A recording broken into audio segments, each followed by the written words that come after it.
Hello, everybody. Welcome back to Coaches Co-Creating, episode 20. I feel like we should have a celebration. In this my name's Jasmine, and I'm a coactive transitional life coach.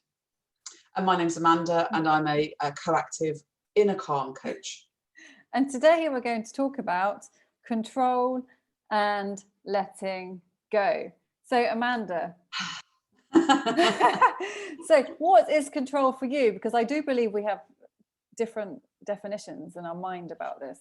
What do you think of it? Yeah, I guess we do. So for me, control is I kind of think it's the way I perceive it when things are going your way, and it's actually everything seems to be working out the way you planned it. That to me is control. If we're talking about external circumstances, for sure.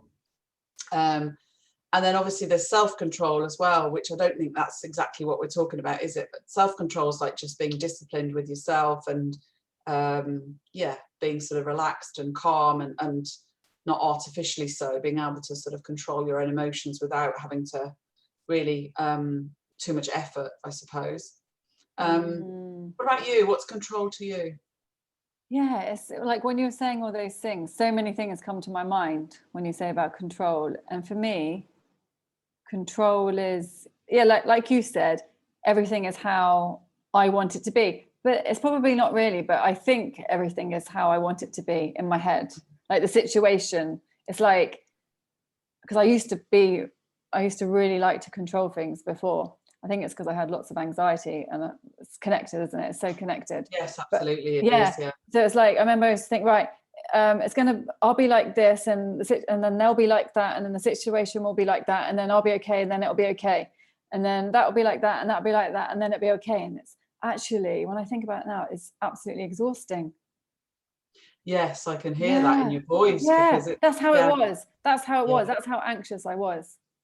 Yeah. Like trying to predict everything. Yeah, there's a lot of management going on in there as well, isn't there? There's a lot of management. So you're managing all the sequence of events that haven't yet happened, or because it's trying to control. I guess you're trying to control your own sort of spectrum of emotions, aren't you? Because if you keep it in a measured way, if you keep it sort of low or in a kind of very tight bubble of emotions, then you're not going to feel the extremes, are you? It's all going to be manageable. Yeah, but actually it's very stressful. And I guess we'll talk about more about that in the live, won't we? But what about letting go for you? So I think if you are used to control, if you're used to control, if you're used to managing, like you said, if you've got like high performance anxiety, for example, or you like to have your finger on the pulse and know what's going on and manage things, letting go can feel like almost not a weakness, but do you know what I mean by sort of saying you're releasing that sort of energy around the control. So it's a much more relaxed state of being, I think. But also I can see how my former self would think, well, that's the lazy alternative. Does that make sense? Totally. And also maybe your former self and my former self might have thought it's like giving up. That's what I was looking for. Absolutely. Yes. Yeah, that's what and I used to think giving up was a bad thing.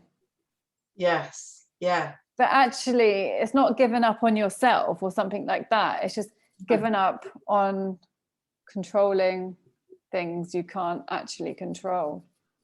Yeah, and I think what you've just said has just opened up something for me about, like, if you're in an argument with somebody and you choose silence or you choose to walk away, some people might see that as weakness or you don't care. Yeah. But it could be the absolute opposite of that.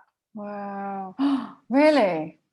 Yeah, I think so, because it's your choice. What could it mean then if somebody walks away?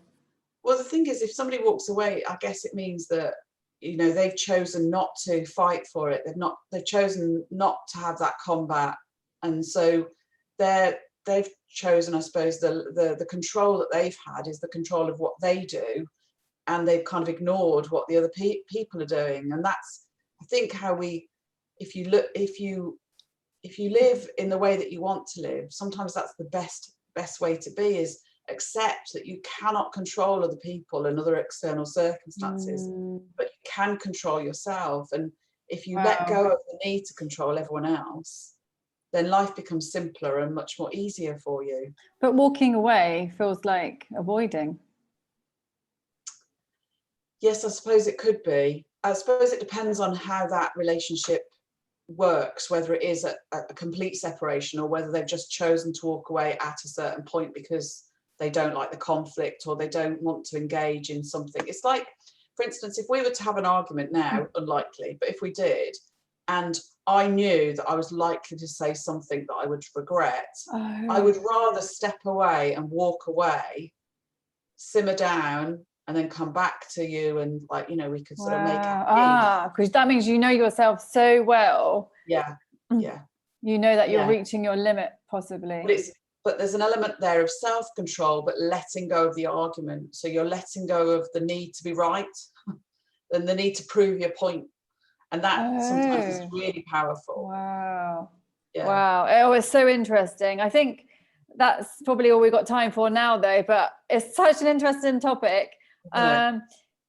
If you're ready to make a change in your life, please contact me for a free consultation at www.withnava.com. And if you're a high achieving woman in business and any of this just resonated with you, then do get in touch. My website is www.happycoach.co.uk.